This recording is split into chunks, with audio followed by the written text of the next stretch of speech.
You are now listening to Renewed Mind Revolution podcast with your host, Michelle Cook Hall. Please begin to take that good deep breath as we begin to refresh, recharge, and reset.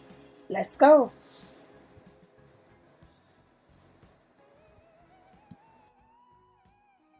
Today's podcast is brought to you by Faith vs. Fear, Breaking Family Ties, now available on Barnes & Noble and Amazon.com. You are now listening to Renewed Mind Revolution podcast with your host, Michelle Kakal. Welcome to Renewed Mind Revolution podcast with your host, Michelle Kakal.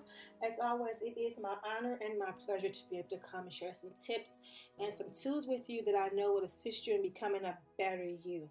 Listen, that's what this podcast is all about. It's about reminding you that despite all the mistakes that you've made or where you find yourself at right now in life, you and I can start all over again. That's why I click that reset button.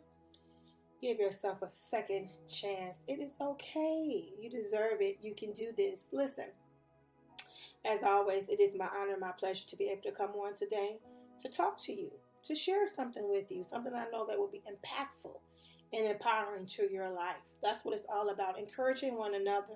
That's what we need to do. That's what we have to do. It's a must at this point. The world is filled with so much despair. And so we need to be reminded that there is hope and that there is a future. And I'm so grateful to be able to share some information with you today. Remember that all of our information comes from the book, Breaking Family Ties and Faith vs. Fear. Today, I'm specifically coming from the book, Breaking Family Ties. Breaking Family Ties. I know that this is going to encourage you today. I know that this is going to help you today. And so I want to get right into it. I want to get started. We're going to talk about a purpose-filled life. A purpose-filled life. Okay? Now, today we live in a society where the value of life has diminished.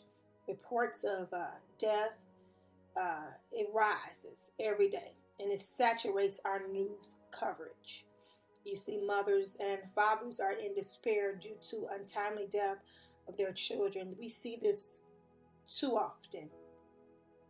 We also see children who are running rapid in the streets with weapons, holding communities hostage. I mean, we're seeing this all the time on the news. Shootings and carjackings on the rise. This is what we're seeing today in our communities. Fathers are murdering entire families because of economic pressure. People are walking into churches and synagogues and temples open up in gunfire and taking lives as people are just merely worshiping.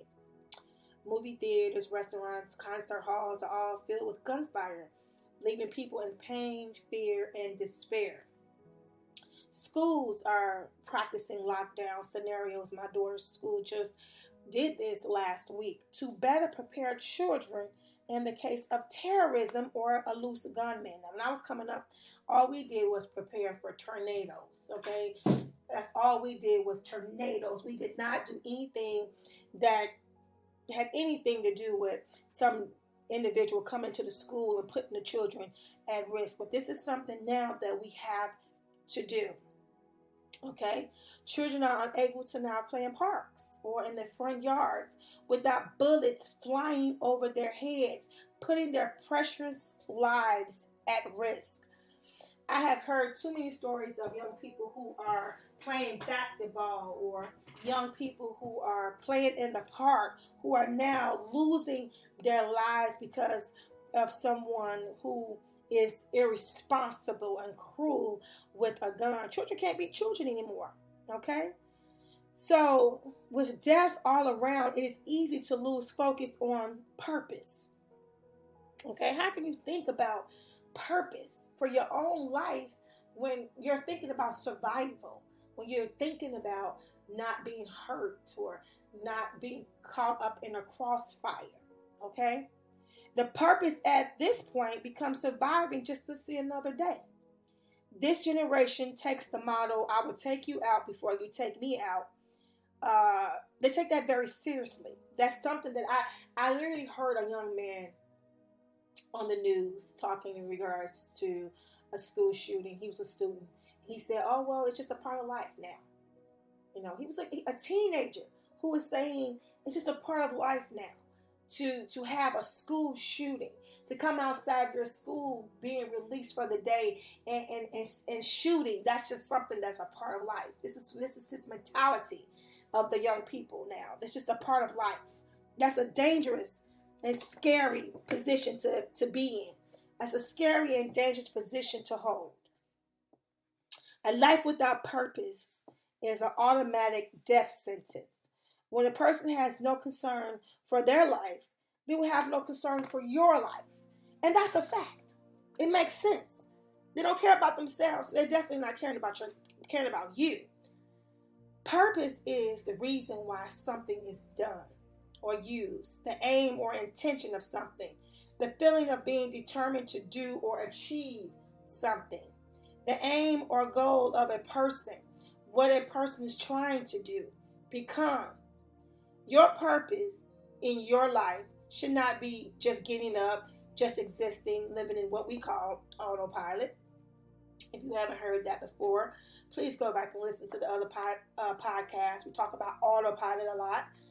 The concerns of this world and the needs of your family can drift you away from your true purpose.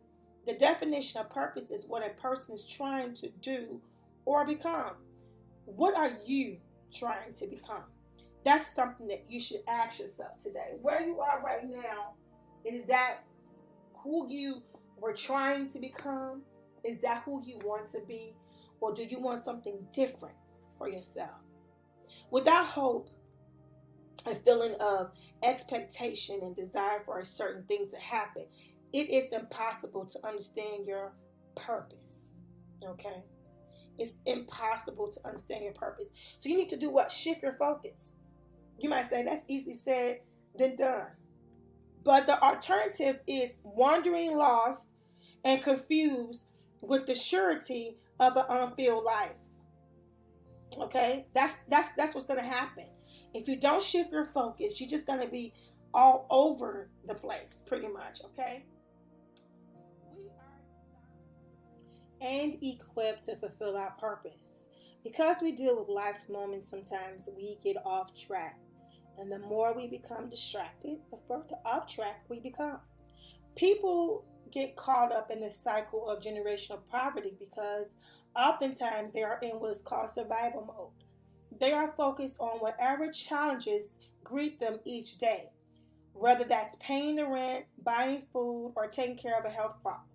Have you ever known someone from your childhood, or you see them years later and wonder what has happened to them in their life? You know from first glance they have had a very challenging and difficult time in life. The struggle is like a blanket. It covers their entire existence, their entire presence. They don't even have to tell you anything. You already know by looking at them that they've been dealing with a lot of challenges, a lot of issues. They may have had grand plans for their future as children, but life's moments has redirected them from their purpose-filled life. We can get caught up in what I call life moments. And you can get caught up in it for so long, you actually deter or pause, either one, from moving forward to your own purpose and your own destiny. A life without purpose is a life without a destination. Hear me again. A life without purpose is a life without destination. Purpose-filled life is deeper than a career choice. Finding a purpose is ultimately a spiritual endeavor because it involves a process of connecting with something greater than yourself. That is so powerful. Hear me again.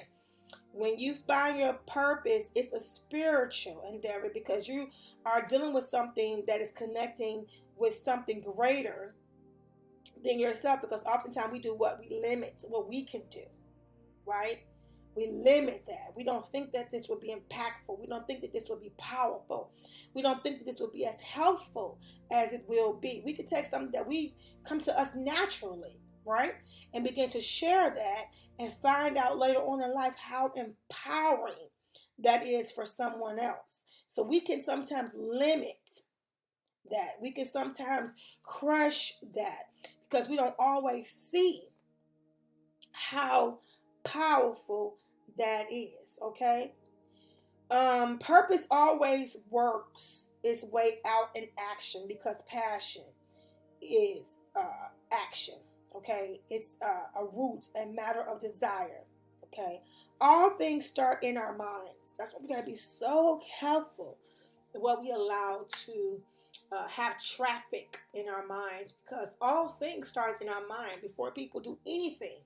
It starts off with an idea, right? Whether it's good or bad, it starts off in your thinking. It starts off in your mind.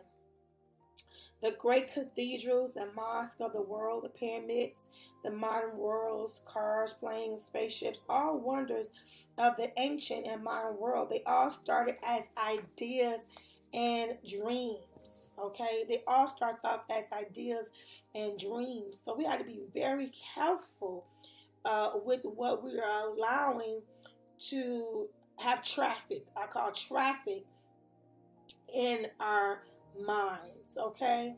I want to talk a little bit more because I want to get to the term autopilot that I used earlier.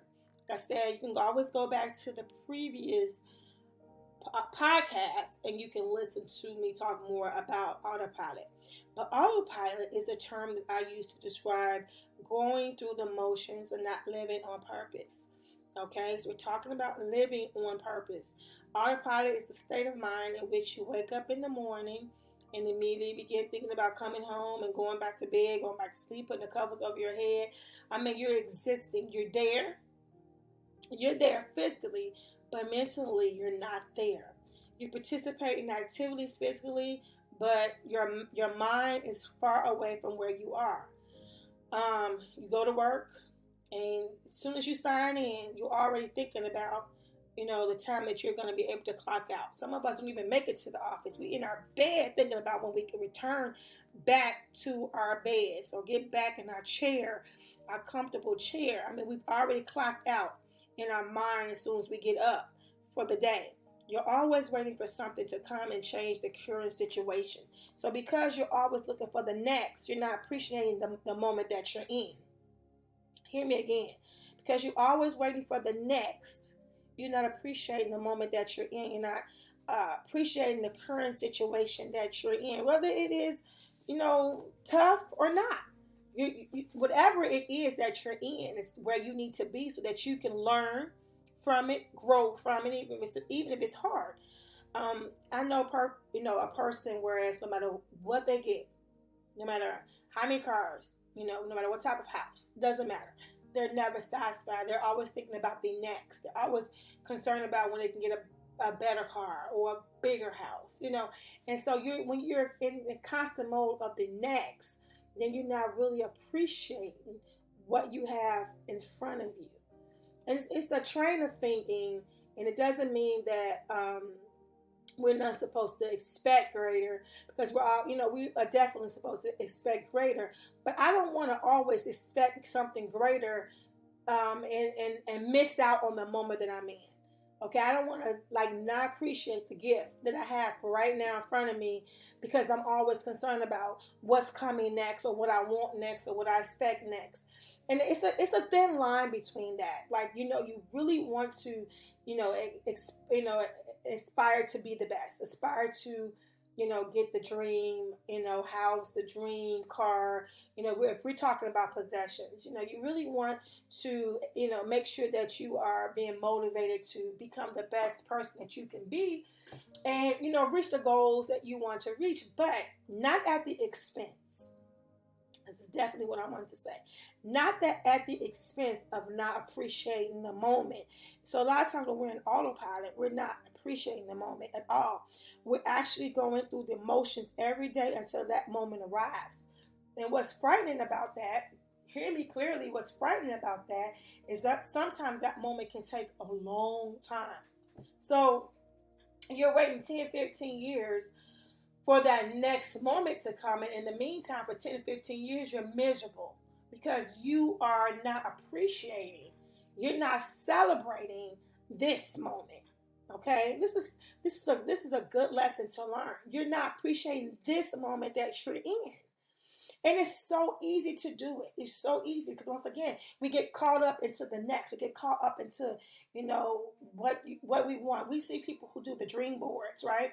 And they put up the house that they want, like outfits, the job, the career, the business. They put all these wonderful things up there that they want and that they desire to have, right? And so if they have a 6-bedroom home on their board, right, and it's just immaculate, right? But right now they're in the 3-bedroom home. They sometimes can miss celebrating the 3-bedroom home. Now they came from a 1-bedroom apartment, okay? But you're missing the step of the 3-bedroom apartment, a 3-bedroom home, and celebrating that. You're missing that. You're missing that at the expense of always looking forward towards that 6-bedroom home. Celebrate both is my point. Celebrate both. We have to be excited about the 1-bedroom, the 3-bedroom, the 6-bedroom. We have to be grateful. You don't have to give up on the desire of having the more, the dream that you want. But don't not celebrate where you are. Let's not forget the moment that we are in, because every moment has a purpose. Hear me clearly. Every moment has a purpose. Your idea stage, say you're in your idea stage and you're just putting these things together, right? We want to rush past that. We're just looking forward to when it's all together, right? But the thing is, when it's all together, it's more work most of the time than it is when you are going through the process of the idea. And the idea is so important, like that stage of putting your ideas together and seeing things come together is very important and imperative to the success of the finished product. But a lot of times we get really caught up into just seeing the finished product. And so we become autopilot. We neglect the power of the process. This is where I'm getting today. We neglect the power of the process. And so in order for you to appreciate the finished product, in order for you to see it be truly successful, the finished product, you have to respect the process. And so you can't rush it. You can't throw it together. You can't be numbed in it. You can't just, hurry up, trying to get through it so you can get to the finished product. But this layout, this process, this idea takes time. It's your baby, okay? And so it takes time for you to see it come to pass.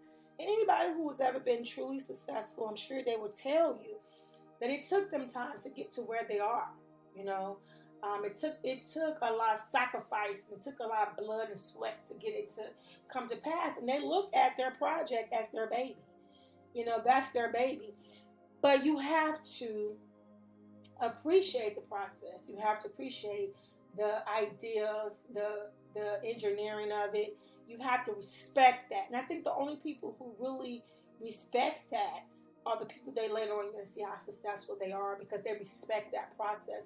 We have to live in that moment, be present in that moment and stop rushing to get to the next moment at the risk of, messing up and having a bunch of loopholes and holes and damaging the process. So a lot of times people are in autopilot and they are missing, the process, okay? They're just going through the motions every day until that great moment arrives. They're set up, I can't wait to make more money. I can't wait to, get a bigger house, a better car, get married, okay? And my mother used to always teach that, people rush to get married. They hate being single, and then when they get married, they can't wait to get divorced. My father was a minister, and he talked about that too a lot. How people just rush. I can't wait to marry her. I can't wait to marry him, and they just don't appreciate being single. right? They're just always looking forward to being married, and then when they get married, they can't wait to be single again. They can't wait to be single again because once again, there is something in that process of being single that you're missing. They're getting to know you. They're getting to loving you. They're getting to spending time with yourself and by yourself and traveling and all these wonderful things that you're missing doing by yourself. And so, when you get married, it's like a totally different lifestyle than when you're single. You have to give up a lot of the lifestyle mentality, single lifestyle mentality, in order for you to have successful marriage. And so, once again, every situation that we find ourselves in, we have to learn to appreciate it and not be an autopilot. Okay, so this is such a numbing existence to me, always being an autopilot, always existing and not living is what I call it. You're just existing, and it can catch up with you. You look years and years later, and you have truly been in this mindset that is not healthy, that's not positive, that's not good, that's not fruitful, that's not helpful for yourself. Watching others explore and advance as you continue to wait. You're just sitting here waiting. You're not getting to know the ins and outs of where you are. You're not trying to learn this place that you are right now. You're not trying to get the benefits, find something beneficial from where you are right now. No, you're too busy worrying about the next. And so you're not living. You're just busy looking at other people who have learned to exist in the present moment. The weight that you're feeling becomes paralyzing. It becomes stressful, especially when it goes longer than what you have expected. You thinking like, okay, in 5-10 years I should be up and running, but you're not paying attention to the details of the moment that you're in right now. So it's taking longer, and now you become frustrated. Now you become agitated because you're thinking, what have I done wrong? Why haven't I seen the fruit that I was expecting a long time ago? You have to be present in your moment that you're in now. This experience is a detachment from reality when you are in autopilot. Hear me again. This is detachment from reality because you're not present in the moment. When you're not present in the moment, what you are is detached. Okay. If you're not present in the moment, you are detached. Okay. You're just traveling through to get to an end. Okay, autopilot is an auto cycle of life. It's just going over and over again. And I know you felt this because I've heard people say, just like it never ends. How many times have you heard people say that it never ends? Whatever it is they're talking about, all you hear is it never ends. It just keeps happening over and over again. Well, you might be an auto cycle. You might be an autopilot. Okay, we're just happening to you over and over again. So at some point during that process, you have to pull back and look and see, what am I doing? What can I change? What I need to change? Because I don't need this to constantly go into this repetitive cycle. You can find yourself during this time always feel like you're on the edge. It is a numbing place of complacency. The time that you lose in autopilot is irreplaceable. I talk about time all the time because this is something that I share with my children since they were little. Like, you can't get time back. Be wise with what you're doing and the decisions that you're making, because you can waste time and you cannot get that back. You can't get your 20s back when you're in your 30s. You can't go back and decide, I want to do my 20s again. No matter how much you desire to do your 20s again, you're 30. So you can't redo your 20s. You cannot get that time back. And that's important. Time is essential. It's essential. It feels like you are placed in a glass box when you're in autopilot with a 360 degree view, but unable to touch, feel, or participate. And that's what it feels like for people when you're in this autopilot. Like, you see everybody around you, going with their life, but you're stuck. And you're stuck not because it's a physical stuck. It's a mental stuck. It's a mentality of not being in the moment, not participating in the process, not, you're choosing not to engage with the engineering and in the process of the moment that you're in now.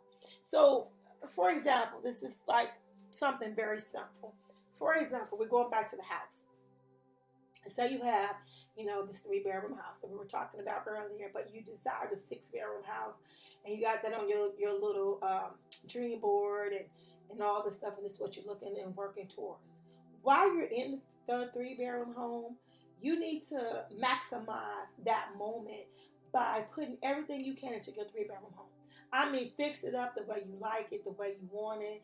I mean, do upkeep, updates, improvements.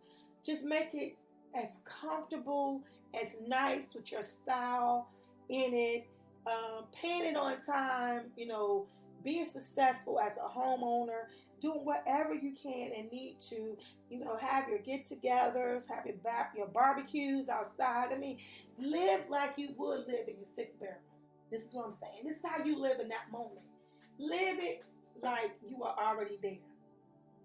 I remember one day before I had the opportunity of becoming a homeowner, and I was a renter, and I was just, one day cleaning up my home, and I remember thinking about being a homeowner.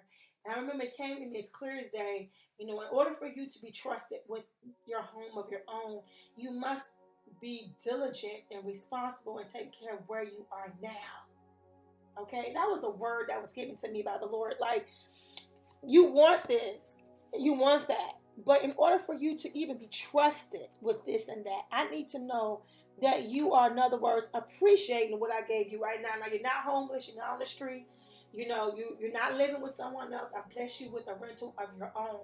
So right now, where you are, I need you to, act like you're grateful, act like you, are appreciative by maintaining the upkeep of this property. And I did. I painted.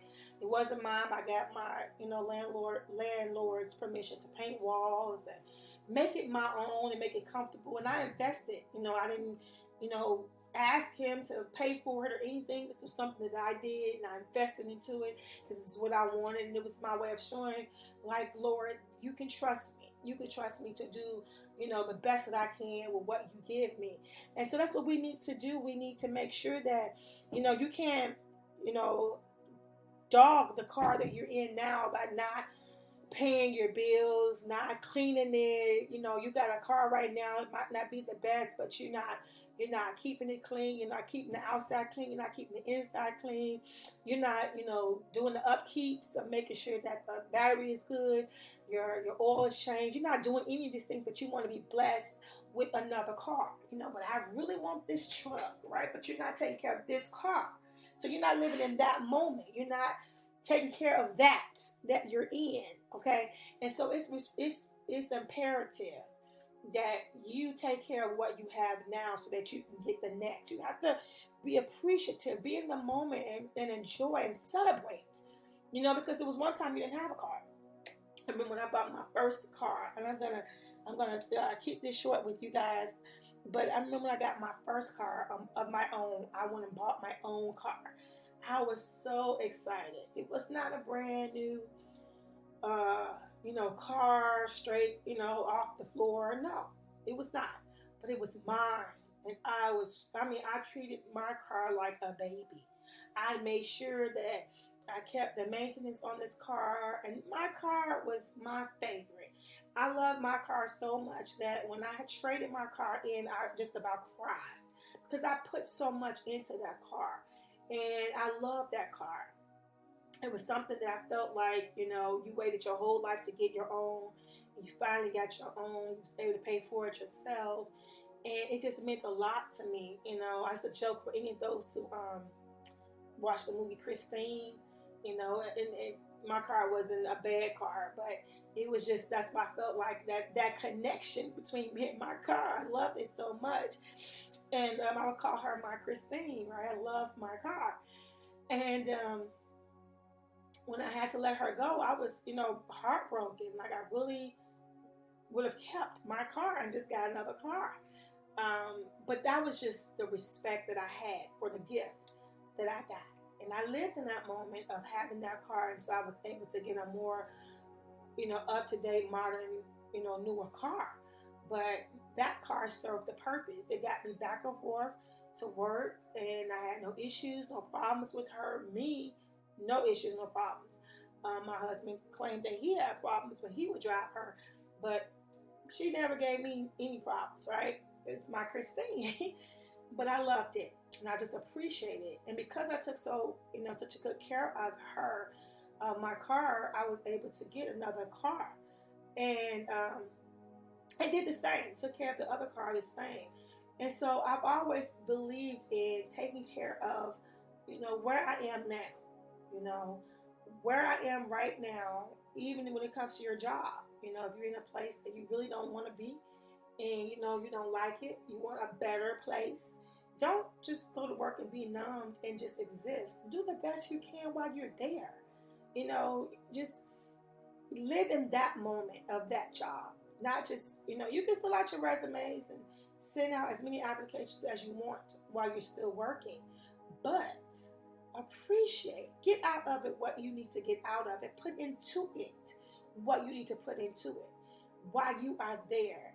And if you are in a home or apartment or condo that you're not happy with, and you really want something better or different or new or fresh start by appreciating where you are. Make sure that you're taking care of, your place and the maintenance of it, and giving it all that it needs to have. And I'm gonna tell you why that makes a huge difference. I remember going to several houses, and when no one has lived in a house for a long time, the house just almost looks like it's empty. But when a house is lived in, and when people are there and they're taking care of the house, you can see it even on the outside. I've been to places, where I just know it seems like everything just growing, all the bushes and everything. It just looks, no one's there. No one has lived there. No one's caring or taking care of it. And then when someone loves the house, and when they're putting in love into the house, like the house, looks more lively, right? Looks different when someone is living in it. So I think we all had those experiences where you go, even if you're looking at houses to purchase. Some houses you go into and you go, okay, they've been really neglectful to this house. You can it just has not been well cared for. And then there's other houses, just like, with cars, you like this car, you drive it, you say, okay, somebody took care of this car. And then there's other cars you drive, and you say, nope, somebody just was dogging this car, right? We know. So wherever you are, take care of that. Even if it's, if you're in the first stages of your business, you have the idea, you're rushing to get to the business open because you put money, you invested, and I get it. It's a time management thing. But we want to make sure that you have taken care of the process, the engineering part, right? The layout part of the business, so that you are prepared for the actual functioning of this business, because you don't want to start something and, number one, don't appreciate it, have a bunch of surprises because you didn't prepare for it. You want to make sure that you're paying attention. Life is full of moments, good moments and bad moments. A lot of times we want to avoid the bad moments, just get to the good moments. But all of it's a part of the process. There's good with the bad, okay? There's bad with the good. It's just a part of life. And we can't pick and choose, the part of the process that we want to participate in. We have to go through all of it, because even from the bad experiences, you're going to learn something. Even from the hard times and the rejection, you're going to learn from it. There's a quote that I heard from Tyler Perry, where he says he had 1 million no's, but just one yes from God. Like, it makes a difference, right? So you're going to hear a lot of rejection. You're going to, hear a lot of no's. I already know when there is a letter, when someone, didn't accept me or reject, my project. Immediately, I can read the first couple of lines and go, okay, this is a rejection letter, because I've seen a lot. But then, there are moments where you get that positive acceptance, and it wipes out all of the negative that you got. It just wipes it all out, because the other ones don't matter. You learn from that. And you move on, okay? So I need to tweak this, I need to fix this, I need to change this, I need to do whatever I need to do to make my product a better product. So you can't jump over the process. You know, when you talking about your purpose and talking about moving towards things, you can't jump over the process and live in autopilot. You have to participate in every stage of your project and appreciate every stage of your project in order for you to be successful. Listen, I have talked and talked and talked and talked. And I want to give you guys an opportunity to share this information with someone who you know is in need of hearing this today. I want to make sure that you guys know that you can contact me, leave a message, comment, and I would look forward to responding, look forward to engaging with you guys. Remember, all this information is available on Breaking Family Ties as well as Faith versus Fear. Looking forward to hearing from you guys. Hope you all have an outstanding, and I said outstanding, an outstanding day. God bless you guys. Thank you so much for listening to Renew My Revolution podcast with your host, Michelle Cook Halls. Always my pleasure. Remember, I love you, but most importantly, God loves you more. God bless.